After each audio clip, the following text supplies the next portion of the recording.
Great. Welcome to the closing roundtable of Partition Machine. This is our very last session. So I'm really excited to have here with me four terrific scholars whose work I've admired for years. So it's really an honor to have them all here with me on this panel. So the prompt I have given to my colleagues here is as follows. That is, what does world making of partitions mean to you and your work, and where do we go from here, right? And so far we haven't heard much from Professor Cemil Aydin and Professor Willem van Schendel, so we will start with them, followed by Professor Robson, who gave today's keynote, and then Professor Glenda Sluga, who gave yesterday's keynote. So what I'm going to do is I'm going to make a quick introduction of all the speakers, and then we will begin. So our first roundtable participant or speaker is Professor Cemil Aydin. He is professor of history at the University of North Carolina at Chapel Hill. His interests focus on both modern Middle Eastern history and modern Asian history, with an emphasis on the international and intellectual histories of the Ottoman and Japanese empires. His research and publications offer new ways to understand the historical roots of the contemporary world order by describing the process of imperial era conflicts and depolarization, especially from the perspective of non-Western actors of the Muslim world and East Asia. He is the author of The Idea of the Muslim World, a Global Intellectual History, published in 2017 by Harvard University Press, and The Politics of Anti-Westernism in Asia, Visions of World Order in Pan-Islamic and Pan-Asian Thought. And he's the author of many articles and edited volumes of books other than these two. But in the interest of time, I'm making the bios quite short. Our next speaker is Professor Willem van Schendel, who is a professor of modern Asian history at the University of Amsterdam. He works in the fields of anthropology and history of Asia. His research interests include borderlands, more than human history, labor history, indigeneity, and photography.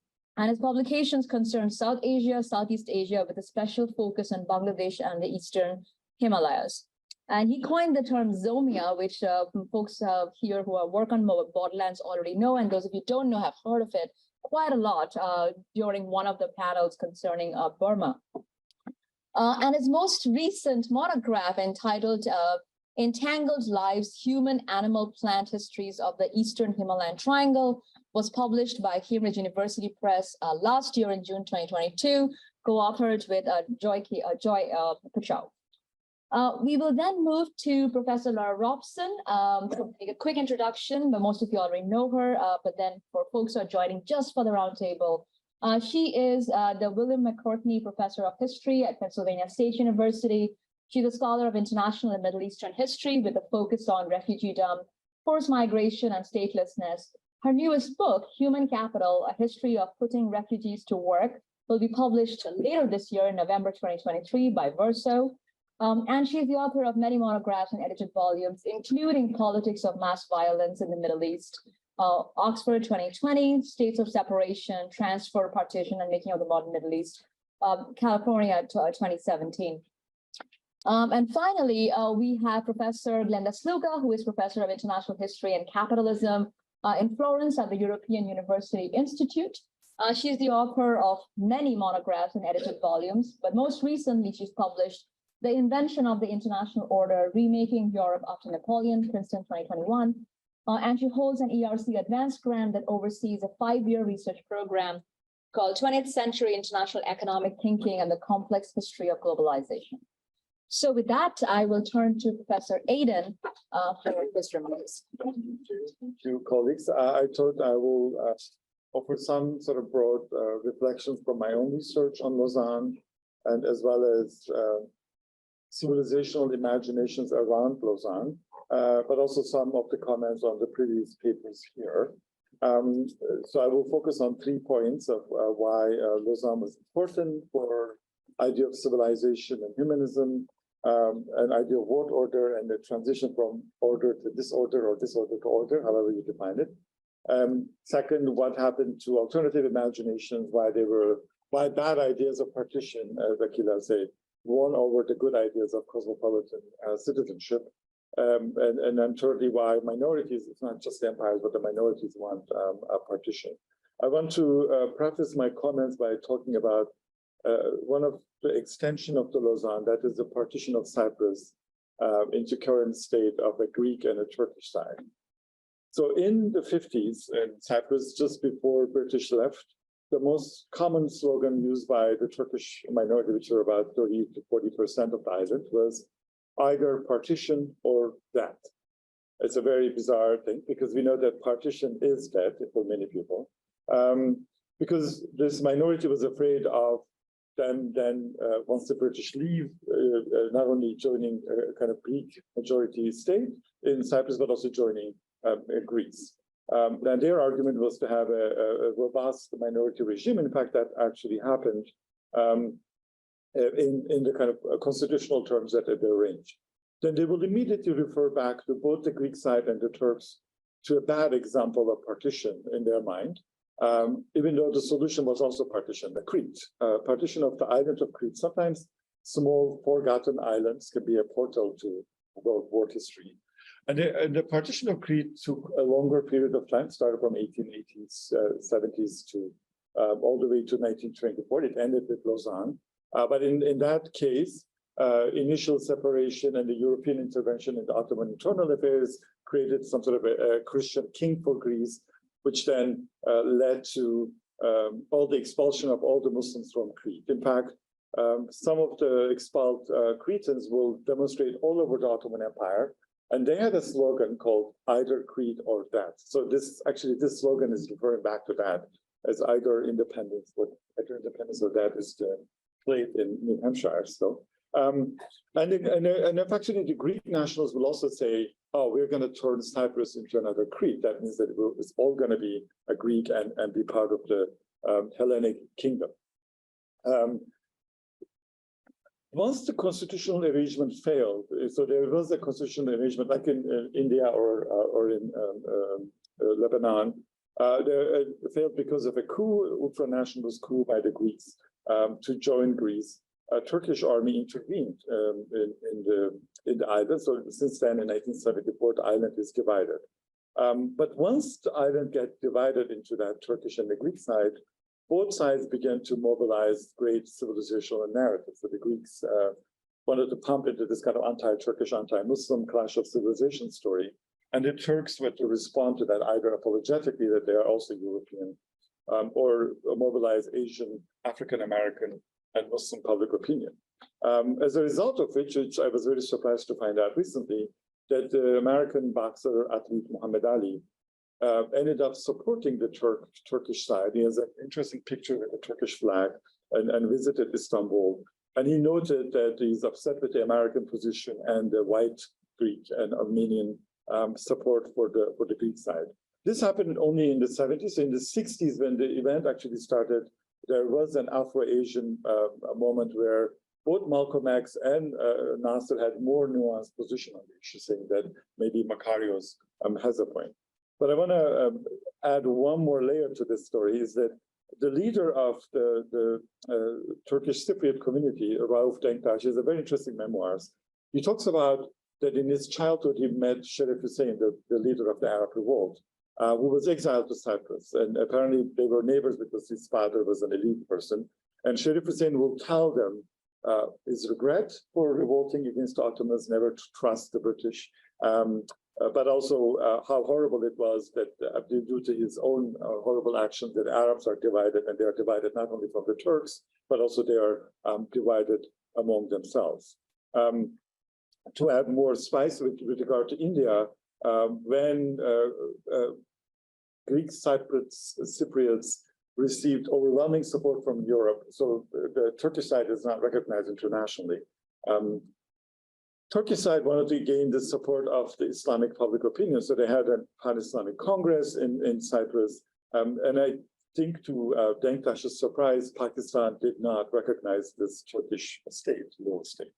But the country that recognized, the only country other than Turkey that recognized that state is Bangladesh, which is, I think, also in some ways paradoxical on many levels.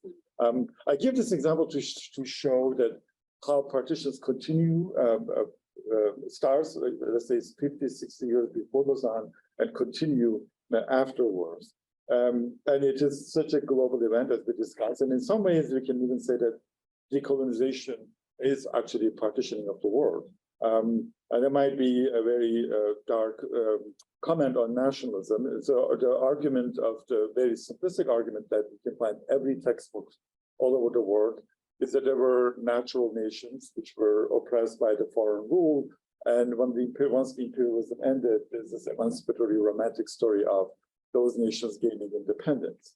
But our workshop shows that actually this decolonization is not the freedom of the natural nations with natural borders. It's a story of partitions, and it's very contingent, it's very random. Some places are partitioned in very unimaginary way. No one knows why China wasn't partitioned.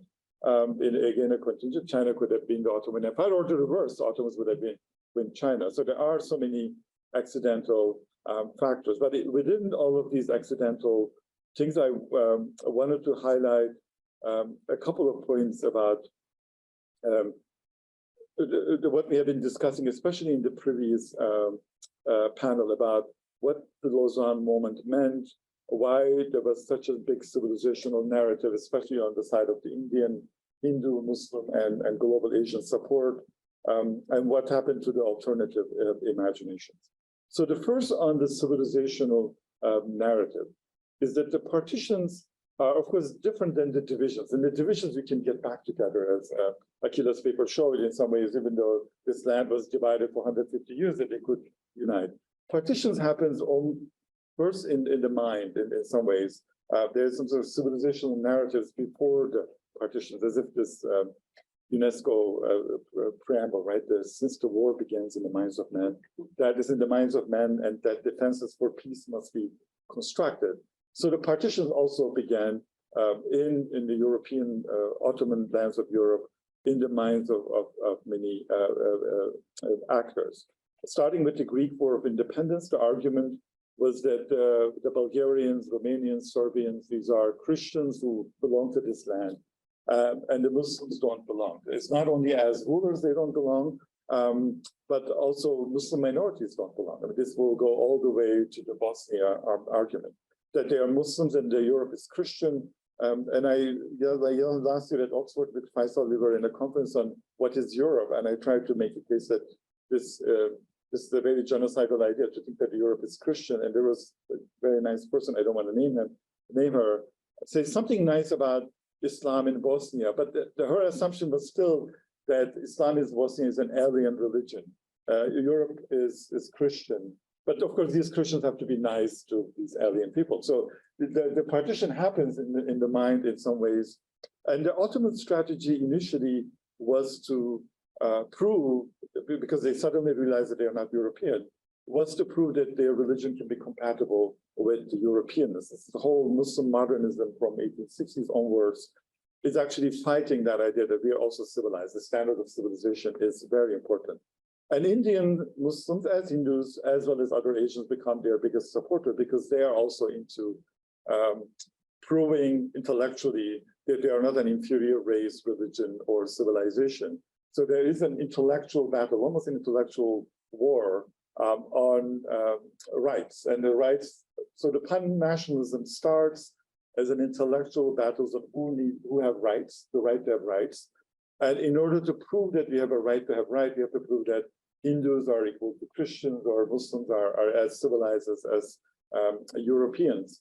And in many ways, they win this battle. So the civilizational battle are won. The people like Gandhi or Iqbal, at least they won among their own publics, even if they couldn't persuade all the Europeans. But there is a realization that no matter how successful they are, in terms of persuading that they're also human, and they can actually give humanism can be their gift to Europe. It doesn't help them to gain rights. And that's one of my favorite quotes on Lausanne is actually by Sun Yat-sen, who gave a talk in 1924 on Pan-Asianism, in which in Kobe, he praises Turkey and Lausanne and Atatürk as much as he praises Japan in 1905. And his argument is the following, is that there is rule of right and rule of might. And and he urges Japanese and everyone to follow the rule of right. He says, we are right in our claim of dignity and humanity, but that's not enough for us. We also have to play dirty sometimes to gain our rights. And he says Mustafa Kemal did something very good. He gained his natural rights by fighting and getting weapons. So there is some sort of in terms of the claim for rights, a transition from just talking to the publics of your oppressors to acting. It's in that context, I should say, that Lausanne's victory could not have been possible without Indian support. And that's not just the Muslim support, that's also the Hindu support. And there we could be just discussing what caliphate mean. This is a different form of international imagination, alternative internationalism perhaps. And Hindus and Hindu universalism is as important as the Islamic one. Their support was important too. So going back to the great paper by Al-Riza, RSS, even RSS, during Caliphate movement, they were supporting Ottoman Caliphate. And it's very hard to imagine RSS members, supporting Hindu people who associate. There's one great example in Gail Minot's book on Caliphate movement, when one of the leading RSS members, I forget his name, he gave a talk during the Friday prayer in front of the mosque in support of the Turkish War of Independence. And he gave such a good talk that the congregation, Muslim congregation, asked him to come in to give the same talk from the pulpit. You cannot even make this up in a movie screen, right? And I think Faisal is very good to see how the convergence of multiple internationalism happens. And in terms of the caliphate, I think it's not that Turkey belonged to the Islamic world and the caliph was the leader. It's as Faisal said, his name is not even known. It's not mentioned. It's a very symbolic representative of a set of international ideas, but also as a representative of an oppressed global religious community. And the caliph's importance for Indian Muslims is that he's Muslim and European at the same time. They always highlight that. And it is true that the fez becomes a symbol of modern Islam. And I want to note how important theosophy is. This is one of my research. So if I want to add something to what Faisal said in terms of internationalism and universalism, I will, to his great list, I will also add theosophy as one of the kind of Hindu universalism. And in some ways, I will say symbolically, the Vedanta societies is also like the Caliphate movement. But before going into the details on these things, I will also say that winning an intellectual battle is not enough. So then pragmatically, the argument is that we need to be in solidarity, we need to organize. And that's why the next step for the pan-nationalists is the federative plans. And that's why after World War II, despite the collapse of the Ottomans and the Japanese betrayal of Asianism, there is still a lot of federative plans of India-centered Asian solidarity, Pan-Africanism and Pan-Arabism, but that doesn't work. So here is the next question that I want to highlight is that why are alternatives not working? What happens to that? Why are bad ideas winning? And alternatives are multiple. One of them are the regionalism, federalism. The other one is we shouldn't forget about the Ottoman Empire, that without going into nostalgia, and Faiz's job is easy, it's not Turk. I'm a Turkish citizen, but my grandfathers during Lausanne did not live under Turkish rule. One of them was Persia, the other was Russia. So I'm not saying this as a nostalgia for my empire, I don't care. But for many of the Arab publics, the Ottoman Empire was giving them their dignity and equality. And we shouldn't forget that the Ottoman Empire may have failed in the Balkans, but it was very successful in the Arab lands. If they hadn't entered World War I, with different calculations, there would not have been a Balfour Declaration. There wouldn't have been a division of the Arab lands. And there was no reason for, there could have been a different Turco-Arab empire. So that division seems more of a colonial one by losing the war. It's in that context, I think we need to take Osama Maktisi's argument in his last book, The Age of Coexistence, very seriously, is that the biggest victims of Lausanne in that sense are the Arab publics, the Palestinians, Syrians, Iraqis, because first, they didn't want to be separated from the Turks. That's one important partition. And second, even though they were free citizens of their own empire, that they're colonized, almost an extension of scramble for Africa, through the Balkan-style partitions to the Middle East. They're colonized in the name of self-determination and religious tolerance, where they have both. Right? They were more secular and religious tolerant in Palestine before Balfour. And that's why I think the moment of Pan-Islamic moment is also about Balfour, because Indian Muslims as well as Hindus highlight this repeatedly, saying that Balfour is a violation of every promise he have made to Indian Muslims. Right? It violates all the contracts that you, because people know that 1/3 of the soldiers who conquered Jerusalem were Indians. Some of them are Muslims. So basically, the greatest Muslim empire, according to the British claim, was actually taking a very important Muslim sacred place and giving to the Jewish war. So there are different racism, and it's in British prioritized one form of civilization to another. I would say, why didn't the Ottoman cosmopolitan imagination not win? That also related to why didn't the Indian Muslim-Hindu solidarity of 1857 not win? I think in the Middle Eastern case, it's more about the invasion by the Europeans. In the Indian case, despite all the contingent factors, what I find in terms of the limits of transnational solidarity is that although Buddhists, Hindus, and Muslims were in solidarity in Asia, they mentally divided Asia into these civilizational blocks. The intention was not to also partition these areas, but the divisions of the mind already existed. And it's one of the dilemmas of this kind of anti-colonial internationalism. How many more minutes I have? I have 2 more points, 2 minutes, yeah. So it's in that context that I want to move on to one important point of why small states, small minorities choose partition rather than being equal citizens of a bigger unit, which economically could be very rational for them too. So Turkish-Greek separation, for example, was an economic disaster for both sides. And they're very aware of that, and they tried to mend this afterwards. Same argument can be made for Pakistan, India too, that they tried to fix the relationship afterwards. In that context, I think we need to pay attention how small minorities mobilize big narratives and how small conflicts end up becoming like an open wound that will keep the pain of the suffering of the partition alive. In the Turkish-Greek case, relationship was great until the 60s. There was Turkey and Greece at their golden age of good relationship in the 50s as part of NATO. But once the Cyprus issue happens, and the whole big narratives are remembered and mobilized. And we also know from Pahlavi Raghavan's book also that India and Pakistan also had good relationships somehow.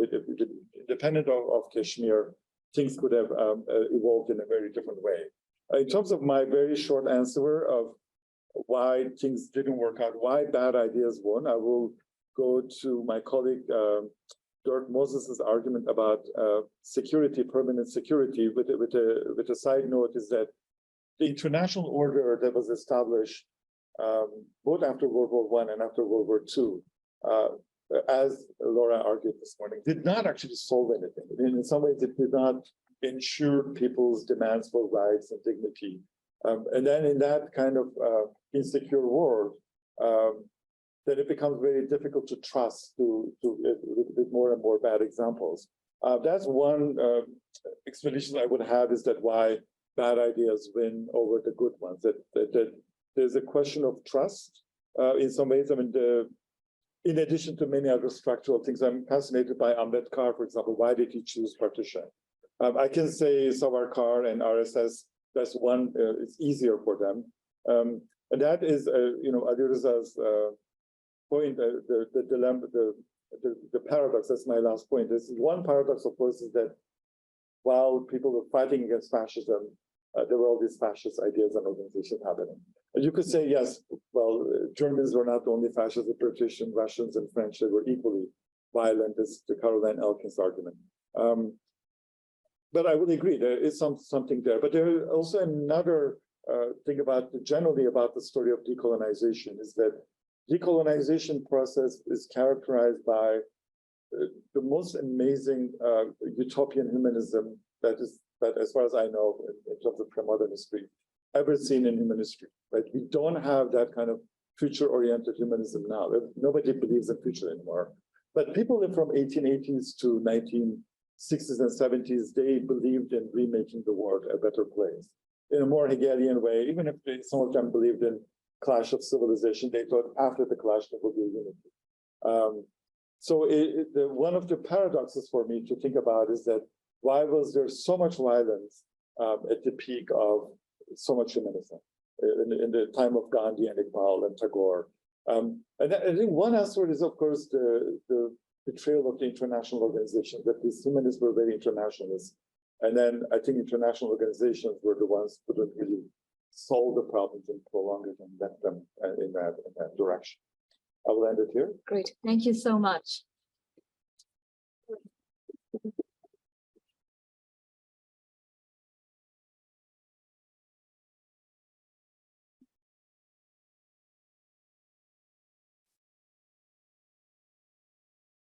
Okay, I'd like to thank Jay and the team for organizing this fascinating conference. And we're at the end of another very long day.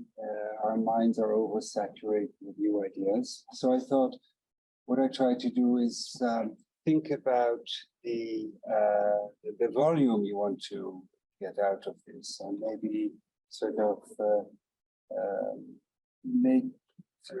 address 4 points very shortly to see if we can talk about these a little bit more.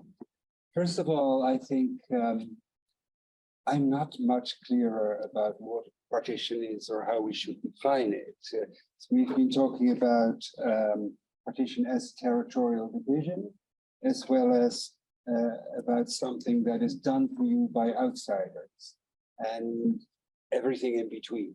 And I think for a book, it's going to be an interesting issue, what definition is going to work best. So and the other thing is the partition machinery, which I thought was would be a fascinating title, but I'm not sure what it is and whether it actually started 100 years ago.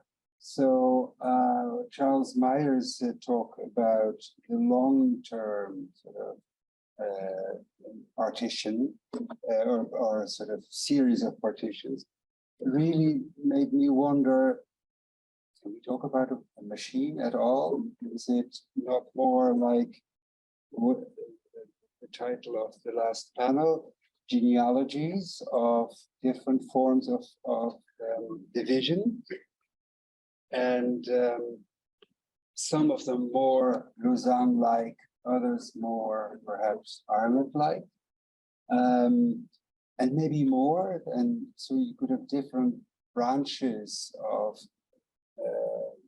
divisions happening at the same time, some coming to an end, others merging, and so on. And I was thinking about the more Lausanne types, perhaps, if you could say that, before Lausanne, and the less Lausanne types afterwards. So if one that came to mind, and Charles Meyer also mentioned it briefly, is the conference that was held in 1831 in London, where delegations from Russia, Austria, France, and the UK came together to decide about the future of the enlarged Kingdom of the Netherlands, which was created after the Napoleonic Wars in 1815 and turned out to be a disaster. There was something known as the Belgian Revolution in 1830, and it was very clear that this whole political unit was politically unviable. So they came together and they decided to impose partition on this state, creating 3 new states, Luxembourg, Belgium, and the Netherlands, more or less as we know it now. So that was an interesting case in that it was, like Lausanne, a multi-state operation, a treaty. It was imposed on local populations. There were no provisions, but there were differences. There were no provisions for regulated population exchange. And the fact that waves of refugees came out of this was a problem.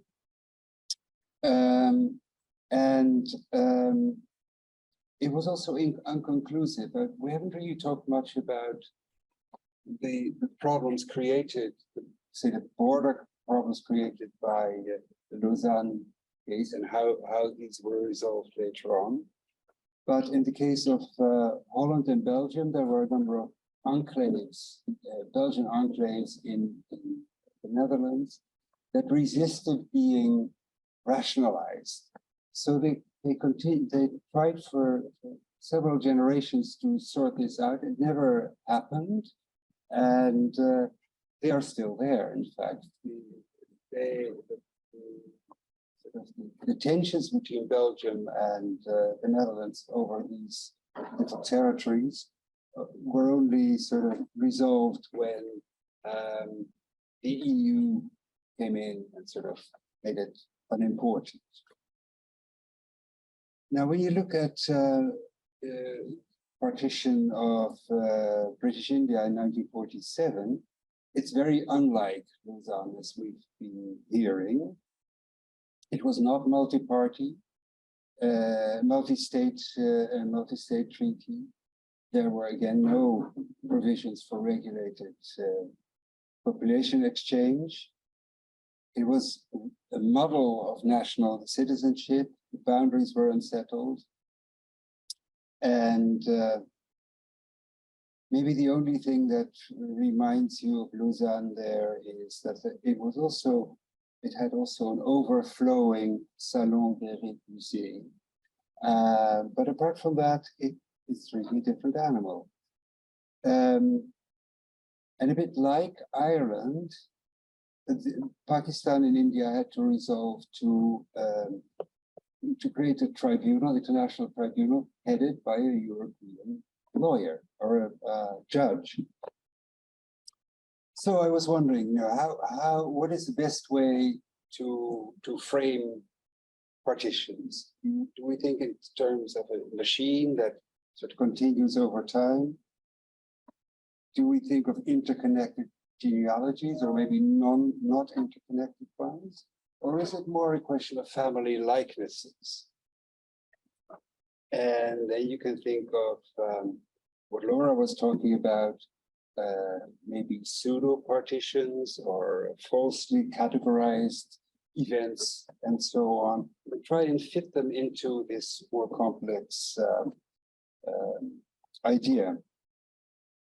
The other thing I think that could be very interesting in a book like that is how to conceptualize moments and periods in which partitions proliferate. Why do they become more sort of feasible and when? Okay, so that was the first point I wanted to make. The second point is very different. I wonder whether you could include in the book the most important wave of partitions going on in the 21st century, and that is the partitioning of the oceans. So exclusive economic zones, continental shelves have been given basically to coastal states, no longer by imperial elites, but by planetary elites seeking political solutions to the fact that some states had already sort of tried to appropriate parts of their the ocean close to their coasts. And here you have, it's very much a UN setup. You have the International Tribunal for the Law of the Sea. You have a permanent court of arbitration. And of course, you have an emergence of a community of coastal state elites that use international arbitration to settle their claims on marine resources, fisheries, gas, oil, minerals, and so on, and sort of claim territory beyond terra. In some countries, they have started talking about their maritime provinces, meaning their ocean provinces. So these have led to arbitration and sometimes settlement, but also to explosive situations. Of course, the best known is the Spratly Islands in what is known as the South China Sea, or what in the Philippines is known as the West Philippine Sea. And the Permanent Court of Arbitration has rebuffed Chinese claims on these islands, but of course China has ignored these. So it would be very interesting to have a book chapter on how state power got projected into marine spaces and their inhabitants, because they're not empty spaces. There is also a possibility of having a book chapter on the division of an empty space, and that is on the Antarctic space, which has been partitioned. So there could be sort of a twist to the volume.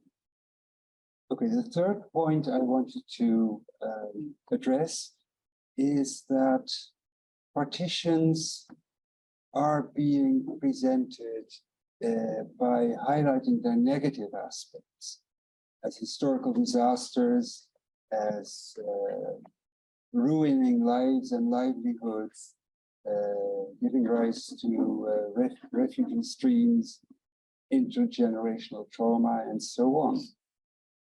And those are, all, of course, very real aspects.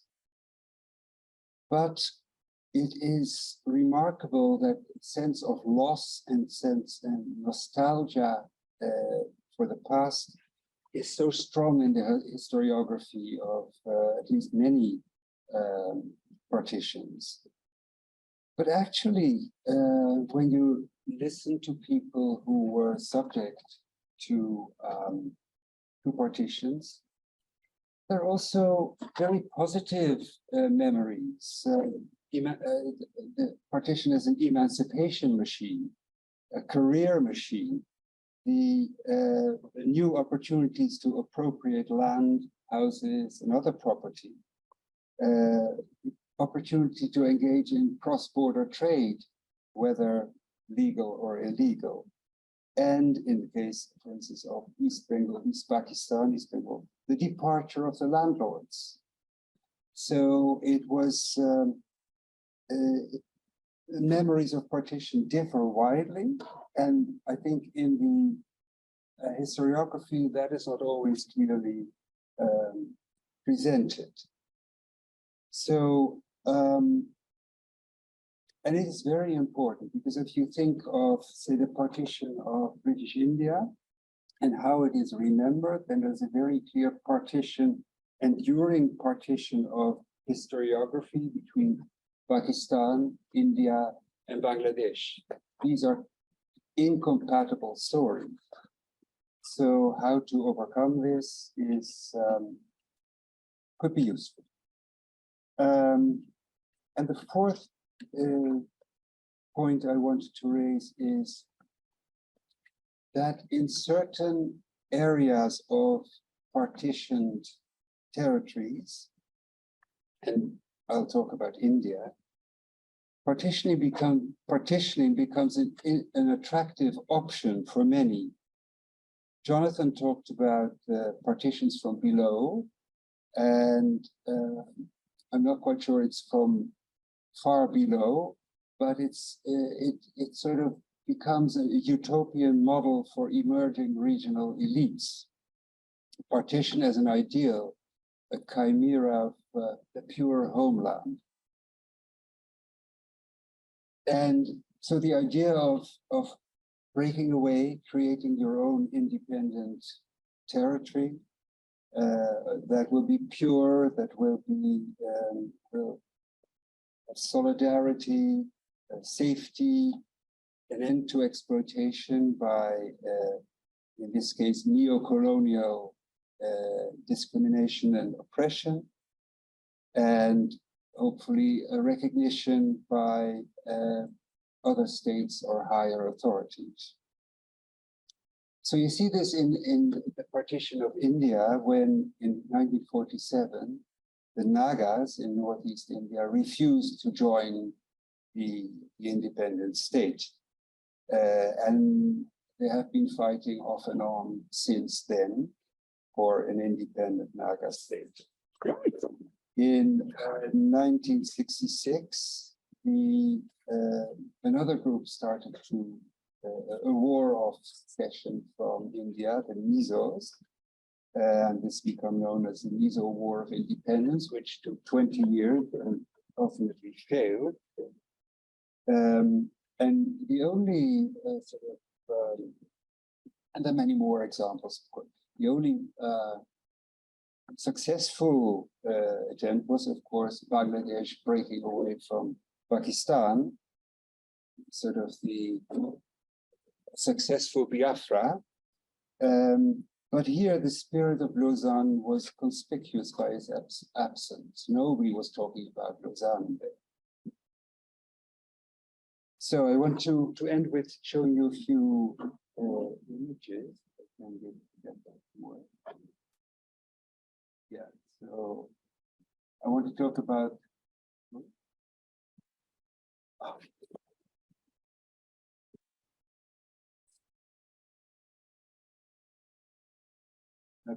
the northeast of India and see how dreams of partition have worked in that area.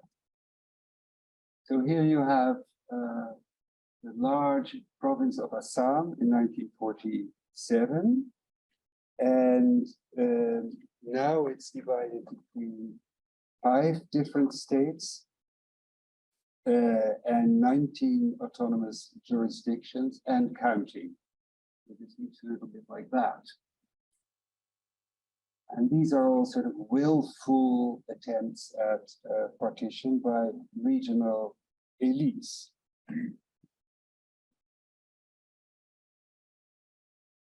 Yeah, so the idea is that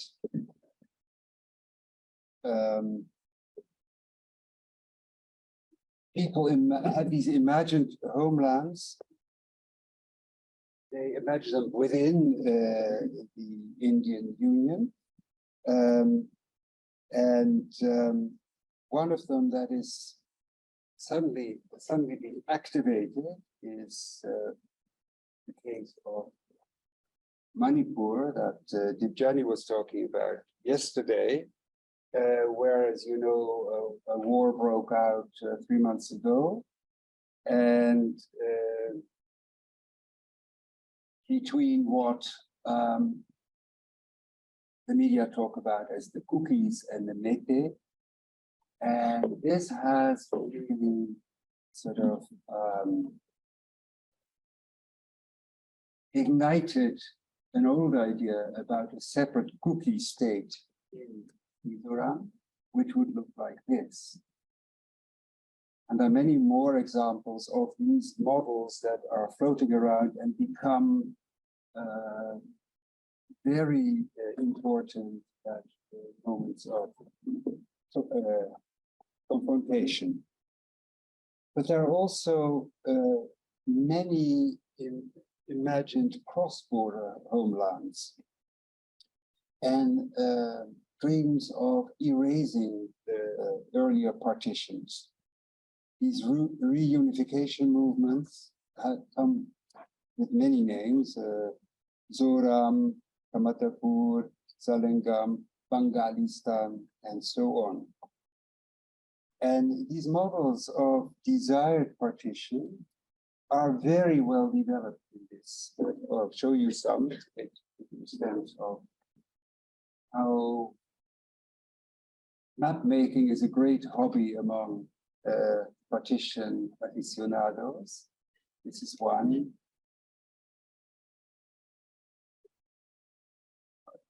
Another. And many of them overlap. But these ideas are very well developed and are sort of lying in waiting for moments that will give them a chance. So I think it's very important to think about these and to realize that these can be mobilized in the pursuit of partition in the future. So I'd like to stop with that and hope that some of these ideas might end up in the volume. Thank you so much. Sure. Yeah, you want to be there? Sure. Well, I'll start just by reiterating my thanks to you, Jay, and for everyone's ideas and commentaries. It's been really fascinating to hear. I'm going to keep my comments very brief so that we have some time for discussion. And I'm going to start by just responding to the use of the word world making, which you proposed as your kind of prompt for this conversation, Jay. And to say that I think the word world making might indicate a little bit too much direction. And that rather, I think perhaps it's useful to think about partition as something that is both suggestive of and productive of a series of kind of political emphases that recur across this period of the 20th century and into the 21st, perhaps to some degree in the 19th century as well, that we have a kind of collection of related ideas about the ordering of the world that partition both reflects and advances. And that the first of those is this question of where ethno-nationalism fits into the making of political order, right? And that this is a question that has a range of answers even within partition schemes, but certainly that partition assumes and advances a kind of imaginary where ethno-nationalism plays a central role in political order and imaginaries. And so that's something that is one of its key areas of importance, right? It is both representative and explanatory to some degree, I think, of that trend that we can witness. Another kind of emphasis that I think we can see in discussions of partition is on histories of minoritization and also majoritization, which is something that is discussed less frequently, but of course is a crucial corollary of any discussion of minorities, in both kind of theory and practice. So what does it mean to produce minorities? What does it mean to produce majorities? Of what can those groups consist? What can their constituent kind of characteristics be?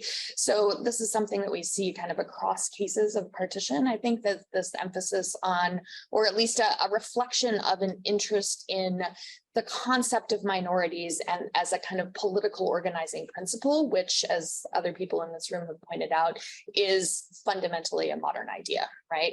And maybe even fundamentally a 20th century idea. I think that you could conceivably make that argument. A third kind of area of emphasis is on displacement, right? And I think that this is something that has been, I talked about it and I won't kind of reiterate my points there, but I think we've perhaps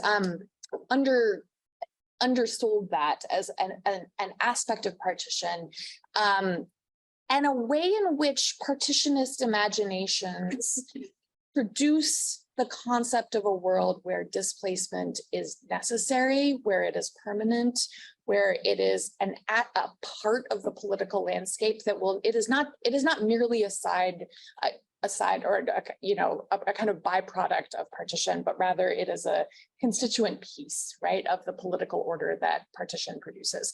And I think that in speaking, just very briefly about Cemil's point about international institutions and the ways that they fail, and that there's this utopian imagination that, in this moment, and a future pointing imagination, I think it is worth considering the ways in which so many of those institutions revolve around what they see as problems, right? And that they are in a way not, they themselves as institutions are not future looking, but rather they are focused on managing the issues of the moment that they see as being the issues of a permanent political order in some respects, and that refugees and the displaced are one example of that, but perhaps not the only one.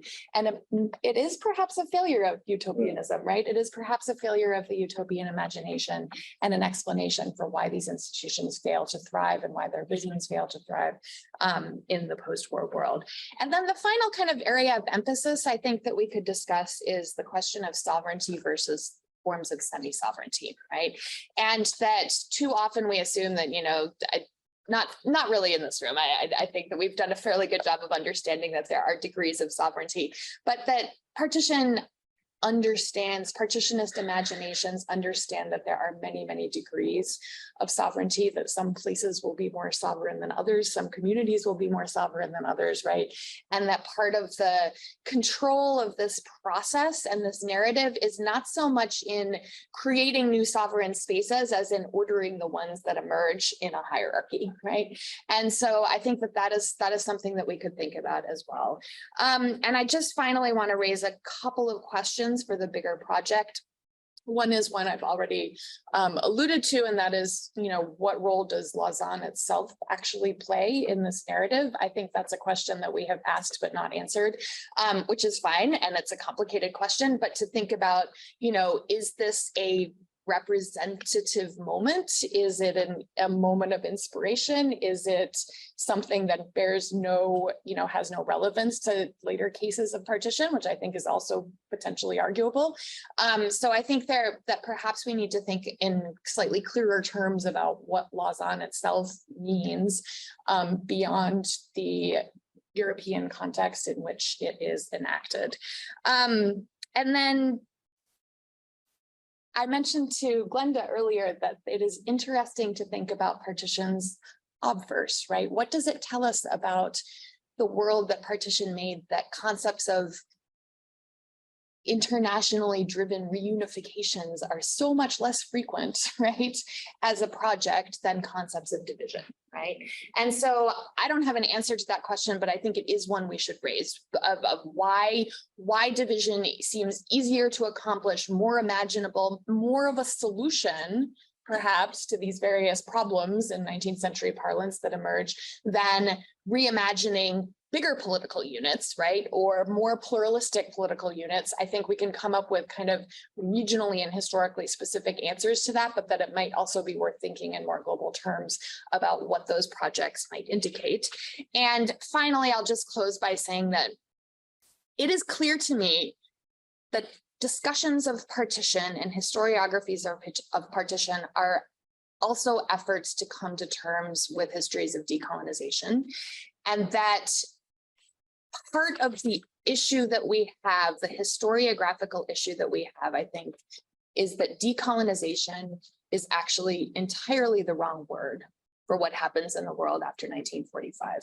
And that in fact, what this reordering of the globe, of the political landscape of the globe, of which partition is such an important kind of constituent piece, is not a decolonization. It is a reimagining of certain kinds of global hierarchies that do not actually even envision, in many cases, the sort of liberation, the sorts of, you know, agendas of political equality and social justice that we associate with the word decolonization. So I want to suggest that we rethink that narrative as well in the context of thinking about histories of partition, that we need to also really rethink what we mean when we talk about decolonization and whether in fact we need an entirely different frame for what happens in the second half of the 20th century. So I will close there. Thank you. Brilliant. Thank you so much. Glenda.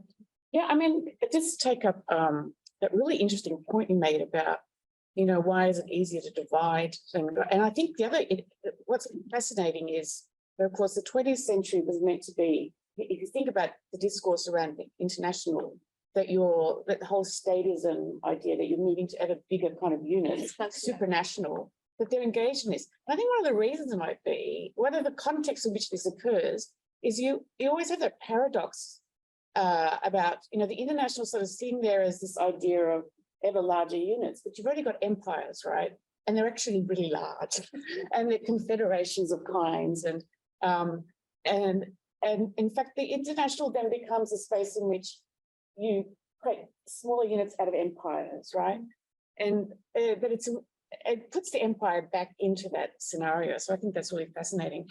But I think that also raises, comes back to the point that we started with at the beginning, and also a little bit to Willem's point about, the term partition and how we define it, where we situate it. And I do think that one of the really interesting and absent sort of lacuna in the historiography is in fact the Begriffsgeschichte, if you like, even though I don't usually like it because there's a lot of it is about counting, right? But counting the words, see where it appears. But the discussions of the term tend to be normative. So you can go all sorts of political science literature that will tell us what partition is and why it's different from secession. But actually what is interesting is how the different ways in which it appears. And I was thinking about that in terms of, the chronology of partition that was mentioned earlier, that we go from federalism to partition as more popular. But again, I think, the specificity of that, where those terms are situated are important. And that made me think about, me talking about the scramble for Africa as partition, because the historiography, the African historiography, demands that in a way. And then I realized that I hadn't thought that much about when the scramble for Africa starts getting described as partition, right? And whether that too is a product of the 20th century and of the importance of the partition term as an accusation, as a critique of empire, in contrast to this other, idea that you mentioned of, partition as a means of emancipation. So, really, mapping this landscape of the language is really interesting, I think, and giving that a chronology. And, it's making me ask more questions too of what I've been looking at, and what the use of the term partition is telling me.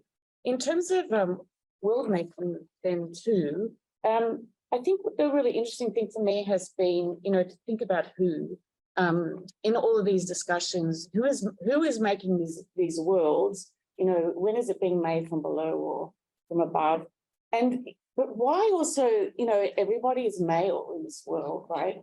And yet are they?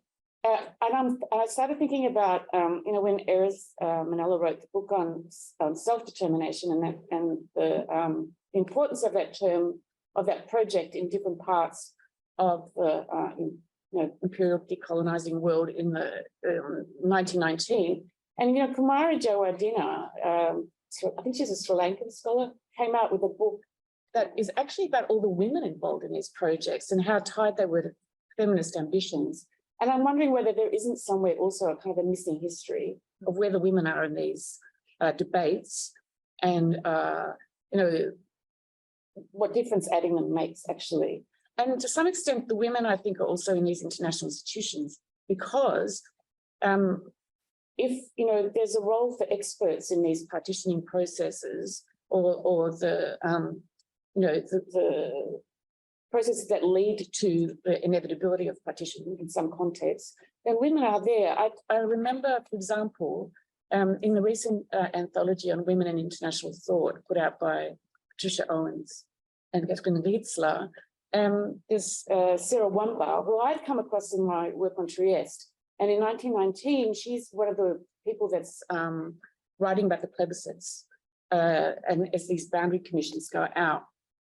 Now, whether and to what extent one that incorporates that as part of the partition history, I'm not sure. But I do think, looking for women and seeing them, I'm sure they're there. And I always feel it's my project to make that point. Usually they're there, they're just, we haven't written about them, or they're, in the background somewhere, and it's worth pulling them out. But the who also then extends to the international institutions. We'll find women there, they're operating these bureaucracies, etc. Thinking about just what kinds of spaces they are. I find the international interesting and the idea of an international order. My argument about the invention of international order is that it's, you know, the development of the idea that there are these spaces between states or sovereign entities, empires, nations, and that they're spaces in which politics takes place, right? So the contestation of ideas, or the agitation for rights, this can all take place not just within sovereign entities, but you know, in the spaces between them. And in the 20th century, of course, you know, these international institutions start to occupy those spaces, and in different ways, both provide fora and cut them off, right? So thinking more, I think, in greater detail that how those institutions take up that space, and also the opportunities they give and cut off are really important. And that means looking at, again, you know, the individual has been part of this discussion. And I think there are lots of really interesting individuals, I'm sure, in these institutions at different levels. So there's not just statesmen, and there's also the expert that's come up, you know, different kinds, the economic expert. I wanted to ask Connor about Barton, that economist, you know, doesn't make a difference. I don't know. Anyway, does it make a difference that he's some kind of economist? But also the geographers, etc. And but there are other kinds of experts that you know, start to appear in these institutions in different ways, from the League to the UN. Sometimes women, and you know what difference they make versus the bureaucrats that become part of the institutions and the ethos of the institution, versus the fora like the General Assemblies of both the League and the UN. And the League one in particular was always regarded as very, you know, of great interest, I think, to Black internationalists, because of the space they gave for Haitians, for example. So, you know, I think really complicating our picture of agency would, for me, be a really useful way to contributing to this historiography in new ways. And, you know, go back to Charlie's point, really understanding the difference between how partition's been done before by historians and how we're doing it now. And that means, okay, kind of writing it the way we want, right? And adding whatever perspective we want, you know, and I will vote for the planetary as something that we discuss. I think that's a really important part of your project. So thank you very much for the opportunity to talk about it. Thank you so much. I think the best use of our time would be to go to Q&A from here and just take everything in. So I know some folks have questions. Ali. I have a reflection. That's better than a question. So okay, so in our business of pardon very direct, but in all of the comments, thank you so much for all of your reflections and comments. And I'm thinking of them and I'm putting them together with what we've heard over the past 2 days. And I'll begin with Aydin's slogan that you mentioned, partition or death. I was really struck by that slogan, in part because it resonates with other contexts. I'm also thinking of it being implied in the maps that as a general code, and that slogan united. And partition then in that sense, not simply a promise of being better off, but rather a guarantee of not being exterminated and being wiped off. And that stark choice to be is really fascinating and intriguing. And it's intriguing because I find it difficult to understand why it's such an existential question. And I find it difficult to understand because I think of the historical examples being quoted by these actors who think of partition and its alternative as death. And in some ways, it seems that the only historical precedent that is being quoted time and again are basically colonial examples of being wiped off. And the starkest example of that being the fate of Native communities in settler colonies. And I'm struck by how often that historical kind of like comparison keeps coming up. And then so in some ways, and so The specific question I guess I would have for this council partition of death, for example, that you quoted, is that what historical imagination is leading to that slogan in the first place? But building up from there, I kept thinking if there's any way of thinking about majorities and minorities outside of relationship of domination and subordination. In all the examples that we've heard so far, it seems that it is inconceivable to think of this relationship between majority and minority as not always also a relationship between domination and subordination. And Ambedkar in that sense seems to me to be an interesting thinker because he seems to think of this question of minoritization as a relationship and not simply in terms of a statistical kind of like number. A relationship again of domination and subordination. And so, yeah, I mean, I think that just to end up on what Mr. Robson kind of pointed out, that I think that we have to take seriously the fear of decolonization. As seriously as the promise of decolonization. Yeah, that was, I don't know where I'm going with this, but one thing, very briefly, I think the one lesson that the Indians have become like best experts on the Ottoman Balkans because they always observe since the Russia-Ottoman War. They think that if you don't watch for your sovereignty, you will be like the Ottoman Empire. So everybody knows the glass stone and the Bulgarian Christian. So Jinnah refers to that, and it says you can't allow this. If you have a minority that can be exploited by a big great power outside, then it will destroy you. So that will happen to the Ottomans. And there is this, but then it could also be misinterpreted. So Sarkar's reference that the Muslims and Jews cannot be loyal because their religion is too international, which is ironic because also that's why I mentioned theosophy. Hinduism becomes also very global and international at that point. It's also relying on this kind of minoritization, despite the fact that actually the one reason why Indian Muslims are very international because they just want an insurance against minoritization. It's the same is true for the Bulgarian Muslims. So their internationalism is actually confirming their loyalty of citizenship, that they're not alone, they can be squeezed. But again, this leads to all the bad fears and paranoia because of the absence of an robust international governance that can regulate and punish the cheaters or, I mean, that never happened, right? Yeah. Ollie.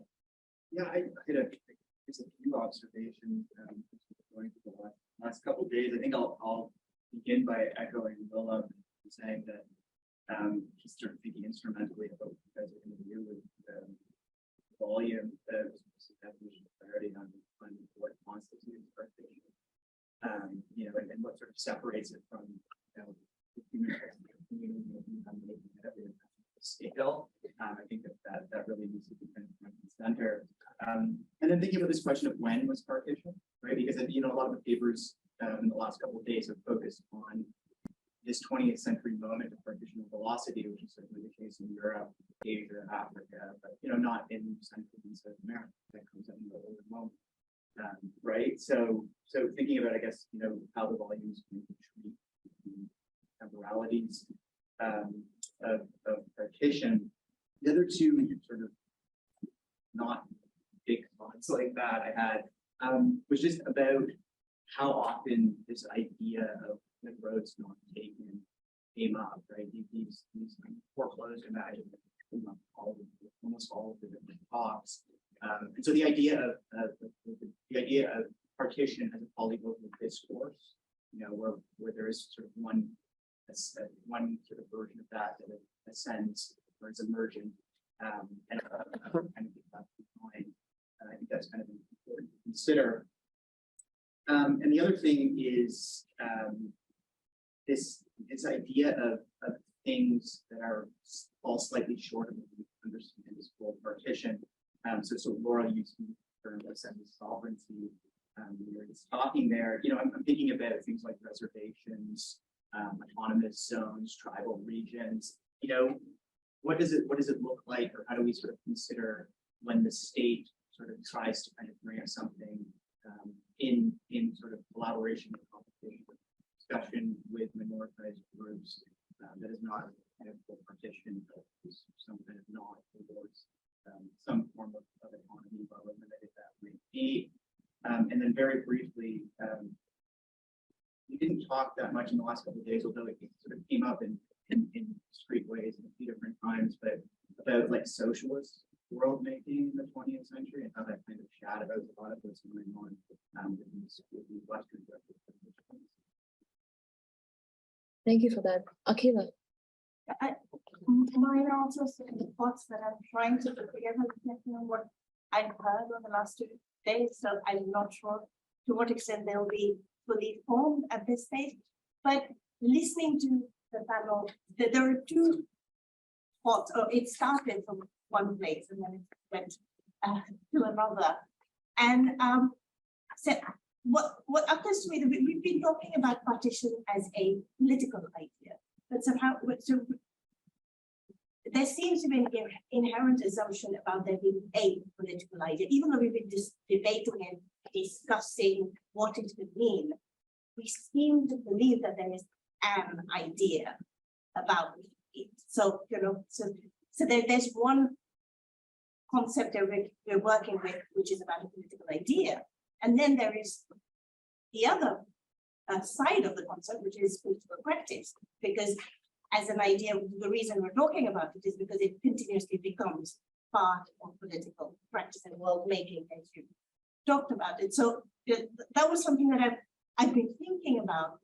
And then, Cemil, in your comment, you sort of made a throwaway comment about China, and then I suddenly thought, but hang on a minute, that is an important question, because China as a colonial territory is partitioned. It is full of divisions in terms of its colonial context, and it emerges out of that context as a unified nation, with the exception of Taiwan, which one could then argue is a different. But then is that something that we need to think about when we're talking about partition? So are we then talking about partition as a specific process that emerges out of a specific sort of kind of political reordering, right? So that's what I'm only thinking out loud. I have no answers. I'm just asking questions. Any other question I've been reflecting on throughout the last 2 days is a bit of an old-fashioned concept, but you know, Glenda, you brought it up, so I'm hoping it's not old-fashioned, but about agency, right? So in a colonial context, when we talk about agency, we're always talking about the subject, the subaltern, etc. But there have been lots of factors we've been talking about over the last 2 days. But the concept of agency is something that we've not actually grappled with or engaged with.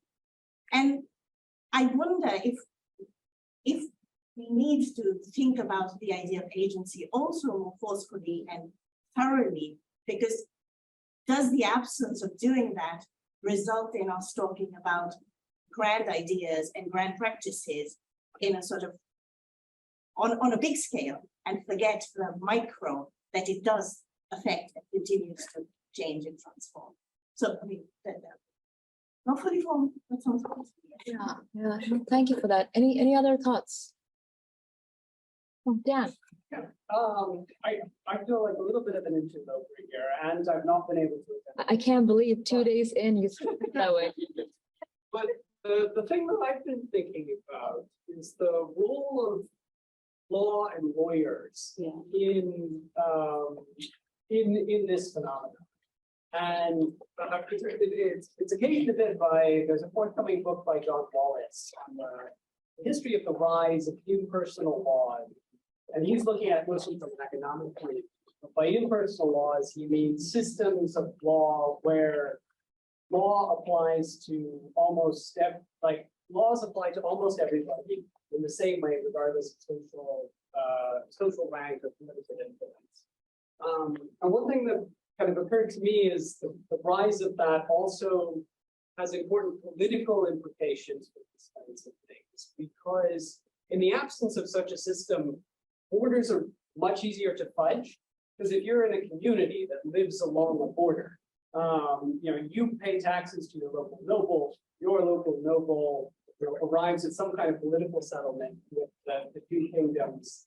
And the role of law is just to give effect to that political settlement. So the duchy of whatever gets these privileges and pays this tribute and that kind of thing. But when you've got a system of impersonal laws, you have to know where the border is exactly, because I need to know whose system of laws apply to whatever it is that I want to do. Because if somebody else's system of laws applies to that, then that can change everything. And so I wonder if especially having Europeans and Americans increasingly steeped in that mentality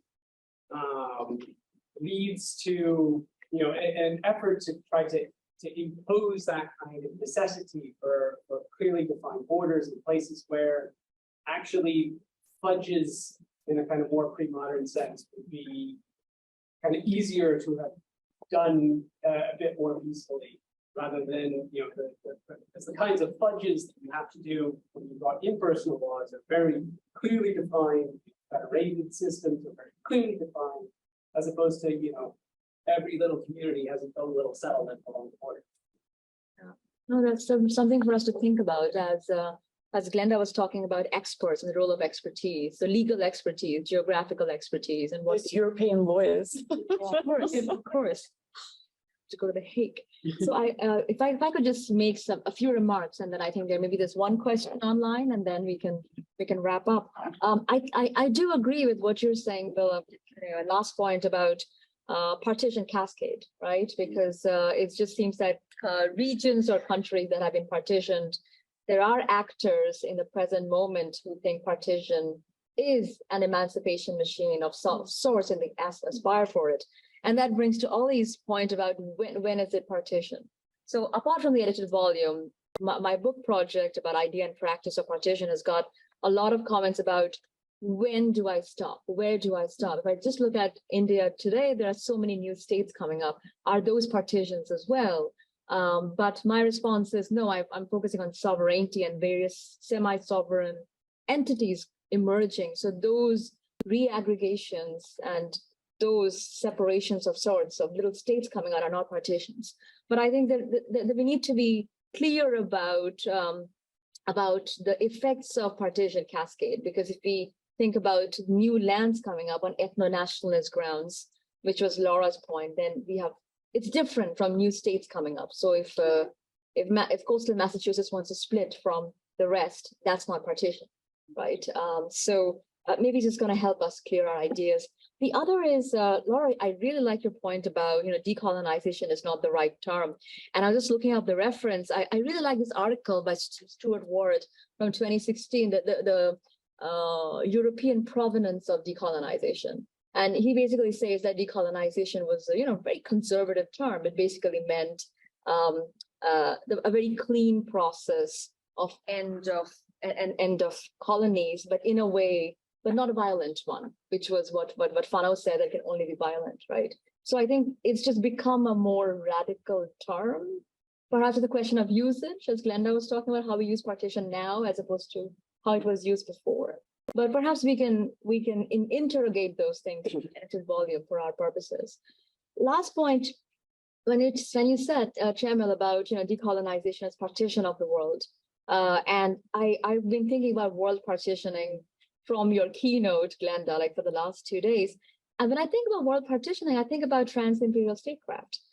Is that a way of looking at it? Because it's about multiple empires coming and claiming their territories, which is why there's a scramble in the African context. So it's trans-imperial statecraft is one way of envisioning it. So if you move to partitioning of the world through decolonization, is that statecraft of sorts by post-colonial state actors who, those of us, Willem and I, who work on parts where we think, the post-colonial state is just imperial state by other means. They do similar things. It's not very different. Is that a way to connect world partitioning with decolonization, partition of the world? It's a question for how we can tie the through threads and, start the weekend. I'm thinking. Should we comment on this? Yeah, I was just thinking if you can just. I would just, I mean, I think, because it's true that until, you know, you asked me to write about this, I never heard of this world petitioning, but I felt like it comes up as, you know, that Africa is the model for world partitioning in 1919. But the thing about that world partitioning, it requires this, you know, idea of the authority of the international, right? So it is a particular moment when there's the legitimacy of, and you know, whether you accept it, the 19th century isn't necessary to understand that or not, doesn't matter, because you have these institutions that now have the legitimacy and the authority to deploy these technical means, boundary commissions or conferencing to decide. But who's in the conferences, you know, and who gets excluded, etc. But it's that idea that you can do that, and you have the technical means, and it's almost like a technocratic process. And in your terms, it was masking what is, you know, an imperial process, because it's about hierarchies, but who gets to decide. But yeah, so I think it's such a great concept, isn't it? And we need to find out exactly who came up with it first, right? I need to go find my footnote. No, for word partitioning, I mean, I think it relates to the question about imagination too, that I'm always struck at how every partition basically leads to not word making, but word breaking and the vanishing of a lot of imaginations. So post Lausanne, until the very last day of the Lausanne, there is still a struggle to create a Turco-Arab Federation or Confederation. There's so many plans, there are so many delegations going to Lausanne, and then Arabs, and so a lot of Turks also, like, there's no reason for us to get the divorce because divorce is externally imposed. Somebody invaded your house, and then but once Lausanne is signed, then it's, I mean, you can't even see in Turkey's memoirs, people who, Atatürk actually fought in Palestine and many places. Apparently, he promised that they will take Palestine back, Sheikh Arslan. And then they basically don't want to talk to Sheikh Arslan anymore. So then ties are cut. There are still, you know, languages are told. And then becomes a question right now that when there's a crisis today, people think there is no solution because we have also erased all other alternative models and past experiences. And this recently we experienced this with the Syrians in Turkey when they were discriminated, the argument that you don't belong here. But 110 years ago, I mean, no Syrian thought that they will, you know, they're indifferent than the rest of Turkey. That I think in some ways the vanished imaginary words is an important part of that word partitioning. And the law is extremely important, I think, for countries not fully colonized, but Ottomans, Japan, and China, the semi-sovereign countries. Racialization happens through international law. And that's, I think, one of the reasons why after Lausanne, Turkey feels like they came back to Europe. So it's contradictory in the sense that some people think of Turkey betrayed India, Islamic world, and Asia after Lausanne by trying to join Europe, trying to be white. But it's not true. They were already Europe. They were pushed out. And with Lausanne, they feel like they can go back. And they use law as one of them, and also a different language of race and whiteness. Just even during the Lausanne Treaty. So the Lausanne Treaty starts with the Islamic modernist argument that Muslims are also civilized, but towards the end of it, they abandon it and they say Turks are also white. And some Swiss anthropologists help them. And only after Lausanne, they also figure out that the best way to get rid of the minority treaties, regard to Greeks and Armenians, is that if you adopt the civil code, then there's no distinction between Muslim and a Christian. So if there's no Sharia in the country, then there's no reason for the foreign intervention to protect the Christian minorities. You can see even the secularism that leads to the abolishment of the caliphate has something to do with the law and the legitimacy of the country. So in some ways, Turkey invents secularism to be white and be part of Europe again. And that's then the caliphate becomes a casualty of that process. So perhaps we can end with one question online and then wrap it up in 2 minutes. This is our fine. I'm going to quickly read that. And this is from Pallavi Raghavan from Delhi. So she asks, she praises the panel, which I will let you read on your own. But the question is, do you feel all post-partition states are equally possessive of the state's control over history writing projects? Ooh, that was a good question to wrap it up with. that's worth exploring, isn't it? Maybe that's a project in itself. I would say yes. I'll say yes too. Yes. And it's the most tragic thing, if you ever go to Turkey, visit the museums in Anatolia, there are some folklore museums and cultural museums, and you will feel like there were never Armenians and Greeks who lived in this country. I mean, the way Turkey narrates history completely erases the presence of Armenians and Greeks.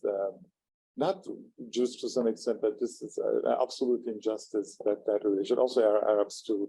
And the things happening in India, as far as I can read, or in China, or other places, that how history is actually then becomes a strict ideological. Yugoslavia. This whole Kosovo obsession of Milosevic. We share the same fascination with the purist of nationalists who thinks that it was a very natural thing that the Serbs remembered Kosovo the way they do, which was shocking to me. That I think we were in a conference one time. But I think we need to really question how historians are complicit in Exactly. Yeah, but this also links up with this question of when is partition, right? Because I think there's also a disciplinary problem here, that there's a group of scholars working on, the conferences, the treaties, and so on, and how the partition is done, basically. And there's a very different group of people working on, okay, but what happened on the ground, who were involved, how were borders actually settled, and so on. And there's lots of questions about micro agency and so on. And then you have another group of people who are in charge of creating the nationalized image of the partitioned territory. So it's very interesting to think, where do we think partition actually happens? Any other thoughts on the history writing project, Laura? This is a sort of minor thought to end on, but I think another thing to keep in mind is the role of diaspora populations in the writing of these kinds of histories, which not infrequently have a kind of disproportionate impact on the historical record and have a very specific set of contexts for their own visions of what it means to make a homeland or to make a state. So that's another angle on that question that I think. It's a very layered belonging of the diaspora and what that means for history writing. Yes. Okay, great. Thank you very much.